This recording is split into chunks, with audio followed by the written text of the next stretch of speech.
और अभी आपको बताएं कराची शहर के मौसम के हवाले से आई है बहुत ही अहम अपडेट, जहां पर कराची शहर में आइंदा आने वाले 24 से 48 घंटों के हवाले से शदीद खतरनाक मौसम का अलर्ट जारी कर दिया गया है।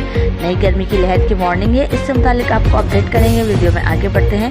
तमाम तर नाज़रीन से गुजारिश है कि ग्लोब न्यूज़ उर्दू चैनल को सब्सक्राइब करना मत भूलें और वीडियो को लाइक और शेयर भी करें। महकमा मौसमियात का ये कहना है कि कराची में आइंदा आने वाले 3 से 4 रोज़ मौसम निस्बतन शदीद गर्म और मरतूब रहेगा। बड़ी पेशन गोई आई है। महकमा मौसमियात का ये कहना है कि दर्जा हरारत के अंदर शदीद इजाफा होगा और दर्जा हरारत 40 से 42 डिग्री सेंटीग्रेड तक जाने का बड़ा इम्कान है। शहरी जो है वो गैर ज़रूरी तौर पर घरों से बाहर मत निकलें और ख़ासकर ठंडे मशरूबात का इस्तेमाल करें।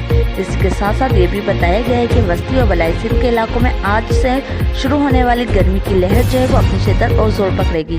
दर्जा हरारत जो है 45 डिग्री सेंटीग्रेड तक बढ़ जाने का इम्कान है। जामशोरो, दादू और इसी के साथ साथ शहीद बेनज़ीराबाद, सखर, घोड़की, लाड़काना, जैकबाबाद और दीगर ऐसे अजला में खास तौर पर शदीद गर्मी की लपेट में आ जाने का बड़ा इम्कान है।